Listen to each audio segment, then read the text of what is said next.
Hello, I grew up in Christian fundamentalism, Project 2025. I have a TikTok channel, but I'm switching to YouTube because Trump doesn't want TikTok, and I need my information to be out there because I'm going to teach you how to survive a Trump presidency and what Project 2025 is going to do. And if you want to say Trump promised that he wasn't going to do Project 2025, already his followers and people his advisors has said, actually, now that we won the election, we are going to impose that. So you can go to my TikTok. It's called Canceled Christian if you want to learn more about it. But I wanted to take this series and directly read through Project 2025 because we need to have all the information possible if we're going to survive this. And so I want to read through it and summarize. You can follow along with me. It's 902 pages. But I'm going to summarize the first promise in the foreword. So we have not even gone to the nitty-gritty of how they're going to achieve this, but this is promise number 1 in the foreword. I just read it. I'm going to summarize it and my thoughts from this space. Promise number 1 is Project 2025, and therefore Trump's presidency says that they are going to restore the family. I'm going to tell you a few key phrases and what that means. When I grew up in this world, they use a different language. Many cult and groups in high control religious spaces do this. So if you're not in their world, you don't understand what they're saying. And this is so they can say things, signal it to other members, but have people not in that world not know what they're saying. Because if they knew what they're saying, they would never be able to get away with it. So basically, what it says is the summation of the promise and what they don't like about America. They say that America has replaced people's natural loves with unnatural loves, and that is something the president has to stop. What this means, because you're like, what the I forgot that I'm on YouTube and can't cuss. What the frick does that mean?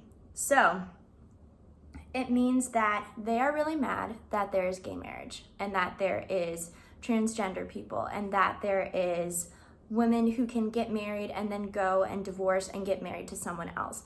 They say that that is all unnatural. And this is the same rhetoric that I grew up with in this culture. They would say that being gay is unnatural and being LGBTQ is unnatural. And they use the word unnatural to refer to anything other than a heterosexual monogamous relationship that does not end in divorce. That is the only natural one. So right off their bat, they are saying that this is evil. America has fallen into unnatural relations and we need to stop it.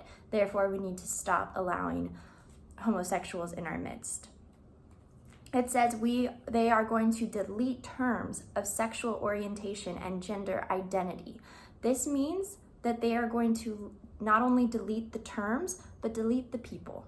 Because when you get rid of terms and when you get rid of what we call people, you get rid of them and their identity. And they literally say that they are getting rid of gender identity terms, sexual orientation terms. They will not allow people to identify themselves as the LGBTQ or identify as a different gender. They are going to get rid of allowing us to use those terms.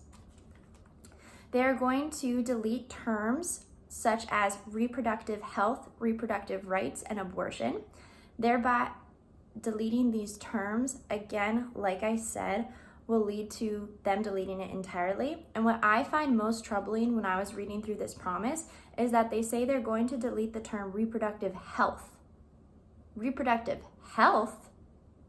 And unfortunately, I came from this world, and I know that when I was young and growing up, I was told if I had an ectopic pregnancy that I had to suffer through it, and if Jesus wanted me to have the baby and wanted me to survive, I would. They literally do not care if women are dying. They want to have full control of our reproductive health, and by saying it's reproductive health, they're talking too about birth control. That's what this reproductive health means. Musk has already said he is against hormonal birth control. This has been their plan forever. I grew up in this world. They never wanted hormonal birth control. They've been telling me how they were going to overturn it forever. So that's what that means. They're getting rid of our hormonal birth control. They're getting rid of porn. So all you white men who voted for Trump, sucks to be you, I guess. That's the one think I can shove it to the young male white voters. And then we go back to what they're doing with the family. They say that there's a crisis of unmarried mothers. They don't mention that there's a crisis of men doing things to women or leaving their children, but they say there's a crisis, and 70% of these children that have unmarried mothers are Black children. So this is where the racism starts to peek through, and they say this is such a problem. And then they say they're going to install work requirements for food stamps. I'm not sure what that means. I'm going to learn more about that as I go through this Project 2025 and read it, but they say they're going to install work requirements for food stamps, to be determined what that means. And the scariest one of all in this first promise is they say, and I'm quoting from Project 2025, the president will use government power to regulate family formation. If you do not know what that means, I am really sorry to tell you that that means they are getting rid of homosexual relationships, LGBTQ relationships, transgender relationships. They are going to regulate the family formation, and the only family formation that they want is monogamous, heterosexual marriages that are not allowed to end in divorce. They are saying this. Trump's people have confirmed it. We are going to see Trump use his government power to regulate family formation, meaning that if you are in the LGBTQ and you are in a relationship, the government is going to take that away from you. I don't know what to do. That's to be determined. But knowledge is power, and by giving out this knowledge, we can take it back our power.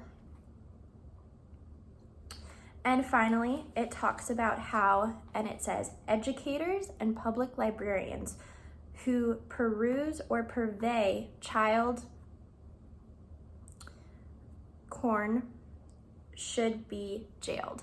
So what this is meaning, at first you're like, well, yeah, anyone who peruses that should be jailed, but that's not what they're talking about, because they say educators and public librarians. And if you followed the Christian fundamentalist movement, you'll have noticed that the past few years, book bannings have been really coming in hot, and so they're basically going to call any book that they don't like child porn, and they are going to use that to jail any educators or public librarians that they do not like.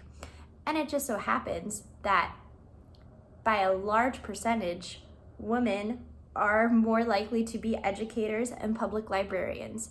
This is a war on women.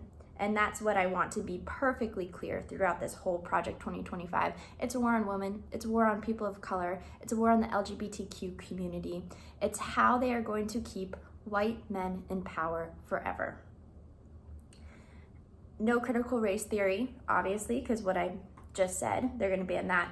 And then finally, the very last few sentences, it says, yes, indeed, overturning Roe v. Wade, and it says this, it quotes, was not enough. We are going to have the government instate a national abortion ban. That is coming. So join me on this series as we bring back our power, as we get our knowledge back.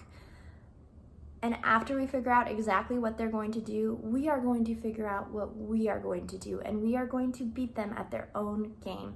I lived this world before I survived, and I'm going to teach everyone how to survive. Stay safe, everyone. We're going to be okay.